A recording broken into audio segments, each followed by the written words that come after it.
Hi guys, it's Jessica here, and we are halfway through July, so I figured it was probably about time to do my June recap for the month and go over our budget, how much debt we were able to pay off, and all of that good stuff.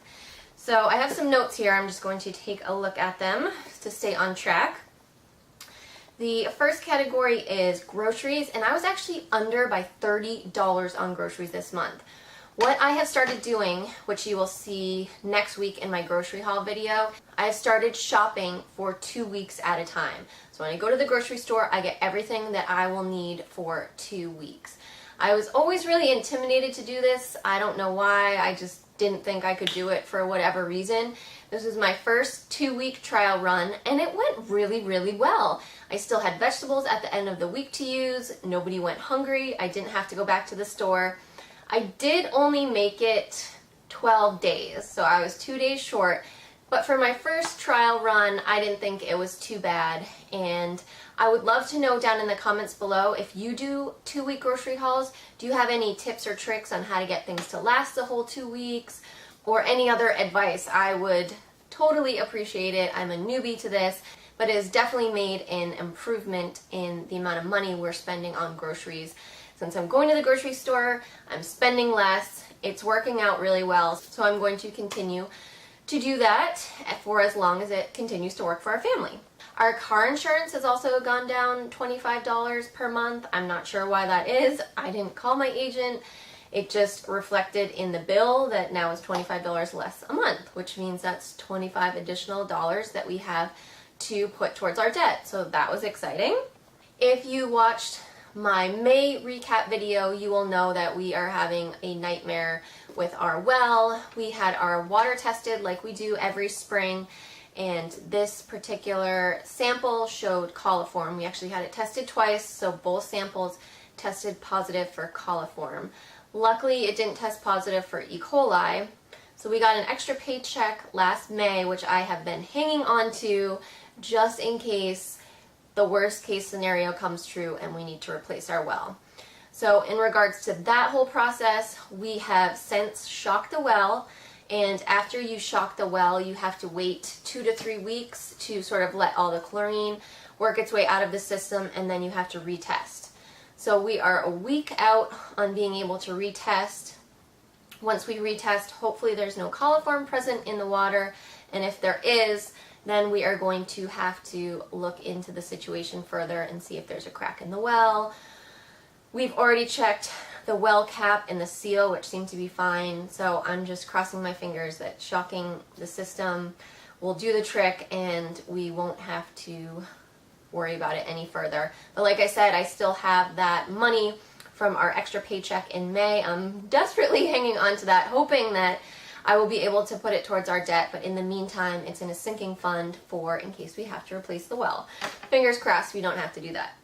I also wanted to thank everybody who took the time to not only watch the video on our inheritance, which was an RV, but I also wanted to thank you all for your wonderful comments. I was so taken back. I was not expecting that many people to take the time to write out these comments, and there was some really wonderful advice. So thank you to each and every one of you who took the time to put in your 2 cents worth.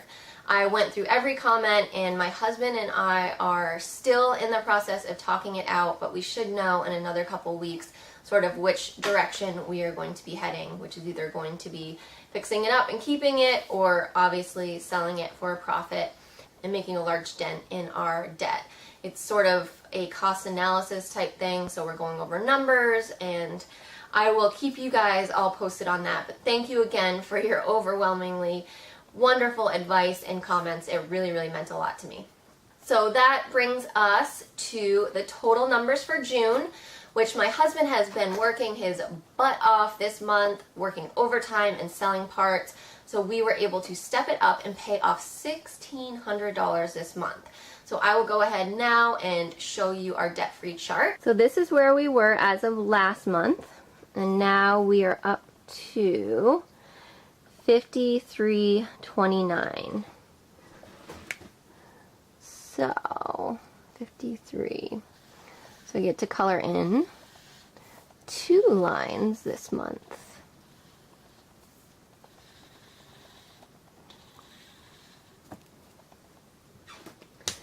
So there you have it. We are almost over this crest of the E, working our way up. As you can see, we still have a far way to go, but I am happy with that progress so far. So I feel really good about this month. It was double the amount we were able to pay off last month, and if everything turns out okay with this well, then we'll be able to make an even larger dent in July.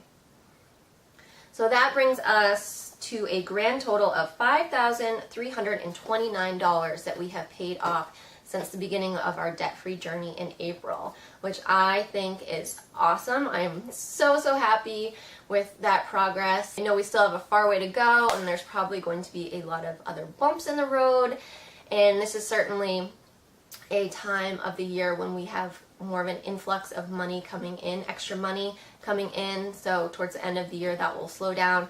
I'm just trying to remain positive.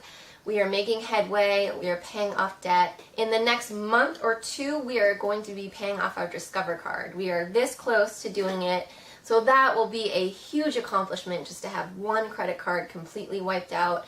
So I'm really looking forward to that. The other thing I wanted to talk about this month is sort of like butting heads with your spouse over money. We have been on this debt-free journey for a few months now, and we have been making amazing progress, but we're sort of, the excitement of starting the journey is sort of starting to fade, and you know, the reality of how much further we have to go and how much dedication and work it's going to be is setting in.